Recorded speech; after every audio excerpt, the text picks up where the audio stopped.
मैं शमशेर खान, सहाचार्य गणित, राजकीय कन्या महाविद्यालय चूमू। अपन पढ़ रहे हैं अवकलन गणित। अवकलन गणित में वक्र अनुरेखण और वक्र अनुरेखण में ध्रुवी वक्रों का अनुरेखण। माना वक्रों का ध्रुवी समीकरण r is equal to f theta या f r theta is equal to 0। सबसे पहले तो ध्रुवी निर्देशांक के बारे में आप समझो, आता होगा आपको, एक बार मैं बता देता हूँ। ध्रुवी निर्देशांकों में क्या होता है, एक स्थिर बिंदु होता है और एक रेखा होती है। स्थिर बिंदु को अपन ओ लिखते हैं, रेखा ओ ए। ये जो रेखा है ये कहलाती है प्रारंभिक रेखा, प्रारंभिक रेखा। और ये ओ है, इसे कहते हैं ध्रुव। अब यदि किसी बिंदु P के निर्देशांक हो r और थीटा, तो ये ध्रुव से उस बिंदु की जो दूरी है वो होती है r, और ये जो रेखा OP प्रारंभिक रेखा के साथ जो कोण बनाती है उसे वो होता है थीटा। तो ये होते हैं ध्रुवी निर्देशांक। तो ध्रुवी वक्र r is equal to f theta, r और थीटा में कोई संबंध है वो ही ध्रुवी वक्रों का समीकरण होता है। r और थीटा में ध्रुवी वक्रों का समीकरण किस रूप में होता है, r और थीटा में कोई संबंध दिया हुआ हो। तो r is equal to f theta या f r theta is equal to 0। ठीक है। अब वक्रों का अनुरेखण, इस वक्र r is equal to f theta का अपने को अनुरेखण करना है या f r theta is equal to 0 का अनुरेखण करना है। तो सबसे पहले तो अपने को ये देखना होगा कि वक्र किस रेखा के परित सममित है। यदि f r minus theta is equal to f r theta, तो वक्र प्रारंभिक रेखा theta is equal to 0, theta is equal to 0 की, थीटा इजकल टू 0 के सापेक्ष सममित होगा। थीटा इजकल टू 0 मतलब ये जो रेखा है ना, ये रेखा, इससे ये रेखा है, ये कोण थीटा है। तो थीटा इजकल टू 0 मतलब स्वयं प्रारंभिक रेखा। तो यदि f r minus theta is equal to f r theta, तो वक्र प्रारंभिक रेखा थीटा इजकल टू 0 के सापेक्ष सममित है। Example r is equal to a into 1 plus cos theta, ये किसका है, कार्डियोइड का। ये किसका समीकरण है, कार्डियोइड का।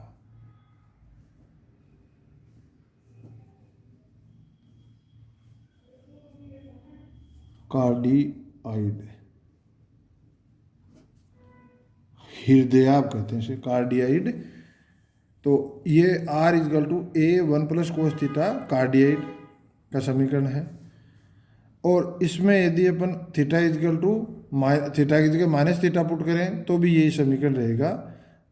ए r is equal to a 1 plus cos minus theta, और कोस माइनस थीटा क्या होता है, कोस थीटा होता है, इसलिए r is equal to a 1 plus cos theta. तो इसका मतलब क्या हो गया, ये प्रारंभिक रेखा, मतलब ये जो प्रारंभिक रेखा है ये प्रारंभिक रेखा है, इसको इधर भी बढ़ा दे, प्रारंभिक रेखा के परित सममित है। ठीक है।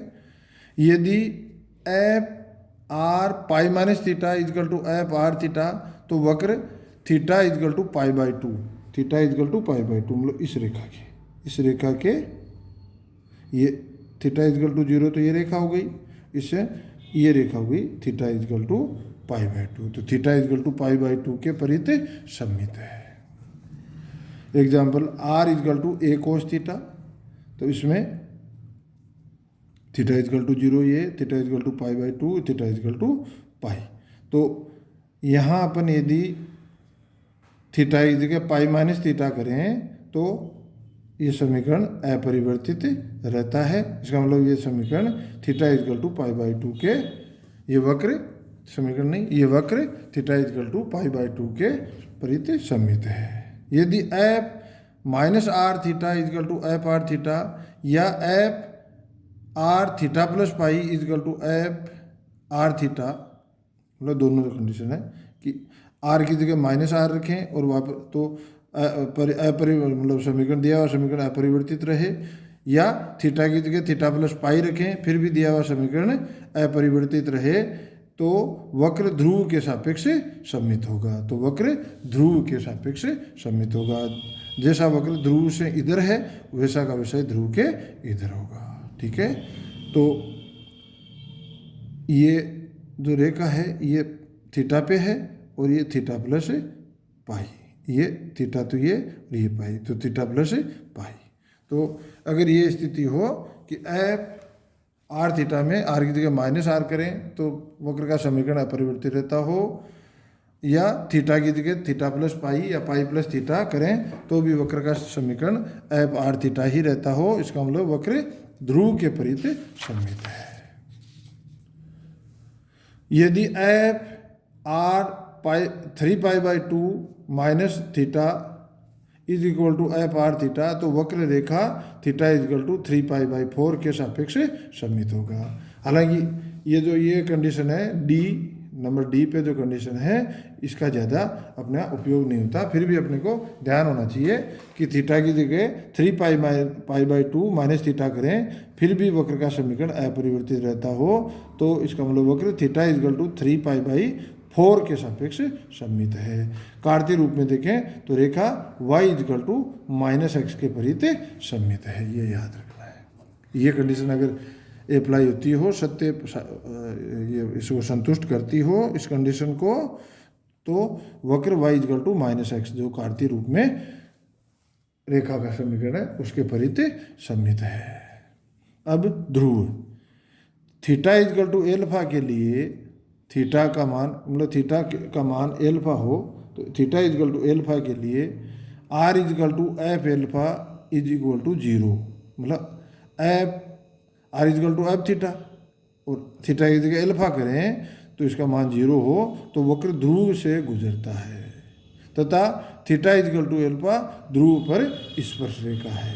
ठीक है, अब example r is equal to a into 1 plus cos theta, यहाँ पर theta is equal to pi पे आर का मान क्या हो रहा है 0, theta is equal to pi पे आर का मान 0 हो रहा है, इसका मतलब थीटा इज इक्वल टू पाई वक्र की स्पर्श रेखा है और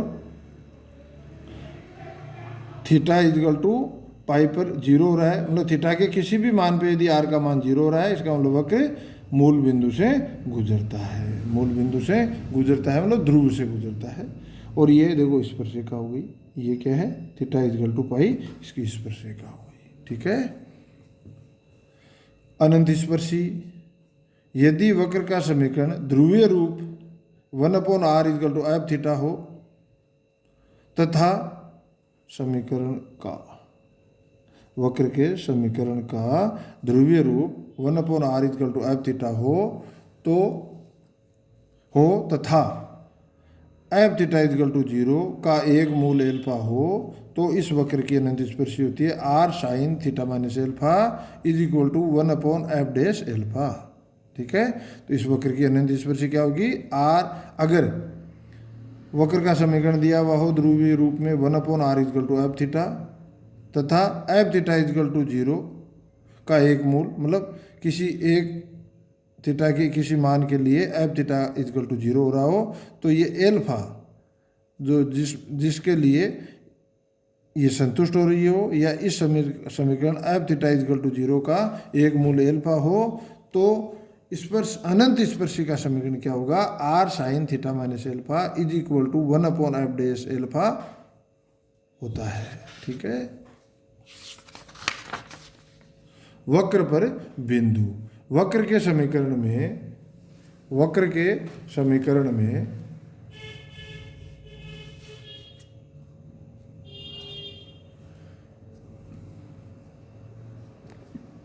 थीटा के मानों के सापेक्ष आर का मान ज्ञात करना, तो ये थीटा और ये आर, तो थीटा अपन क्या लेंगे 0 लेंगे, π/4 लेंगे, π/2 लेंगे और इस प्रकार इसी गुणक में अपन थीटा के मान लेंगे और वक्र के समीकरण से आर के मान निकाल लेते हैं। ठीक है, पांचवा क्षेत्र नंबर, इसमें 2 भाग हैं। पहला भाग ए, थीटा के जिन मानों के लिए आर का मान काल्पनिक होगा थीटा के ऐसे मानों के लिए वक्र का अस्तित्व नहीं होता है, सीधी सी बात है। थीटा का ऐसा मान जिसके लिए आर का मान दिए हुए समीकरण, थीटा का ऐसा मान जिसे अपन दिए हुए वक्र के समीकरण में रखें और आर का मान काल्पनिक आता हो तो उस थीटा के ऐसे मानों के लिए वक्र का अस्तित्व नहीं होगा। थीटा के किसी मान के लिए r maximum equal to b, तो वक्र बी त्रिज्या के वक्र वृत्त के अंदर स्थित होता है। हालांकि इसका ज़्यादा महत्व नहीं है इसका, फिर भी आप ध्यान रखो कि थीटा के किसी मान के लिए r maximum equal to b, तो वक्र बी त्रिज्या के वृत्त के अंदर स्थित होगा। छठवां, स्पर्श रेखा की दिशा। स्पर्श रेखा की दिशा, वक्र के किसी बिंदु आर थीटा पर स्पर्श रेखा का ढाल निम्न समीकरण से दिया जाता है, tan phi equal to r d theta upon d r, जहाँ फाई ध्रुवांतर रेखा व स्पर्श रेखा के मध्य कोण है। ध्रुवांतर रेखा क्या होगी? यदि बिंदु P है, उसके निर्देशांक है पी आर थीटा, बिंदु P के निर्देशांक है आर थीटा, तो ध्रुव और P को मिलाने वाली रेखा क्या है? ध्रुवांतर रेखा। तो ध्रुवांतर रेखा OP और ये PT, स्पर्श रेखा PT के मध्य जो कोण है वो है फाई। पास R is equal to a sine n theta या R is equal to a cos n theta प्रकार के वक्र n या 2n पास रखेंगे यदि n सम है या विषम है। यदि n विषम और ये सम, तो यदि विषम है तो n पास रखेंगे और सम है तो 2n पास रखेंगे। पास मतलब लूप, अपन लूप ही बोलते हैं ज़्यादातर, तो लूप पास किसे कहेंगे? लूप को कहेंगे। क्षेत्र theta greater than equal to 0 और less than equal to 2 pi को n भागों में बांटकर केवल एक पास का अनुरेखण करते हैं, बाकी पास सममिति के आधार पर सहायता से ज्ञात किए जा सकते हैं। जब, अब ये विशेष रूप से इसे ध्यान रखना, जब समीकरण में आवर्त फलन जैसे sin x cos x आदि प्रयुक्त हों तो थीटा इक्वल टू 0 से 2 पाई तक ही r के मान ज्ञात करते हैं। जो अपन बिंदु ज्ञात करते हैं ना, वह थीटा इक्वल टू 0 से 2 पाई तक ही r के मान ज्ञात करते हैं। बस, धन्यवाद।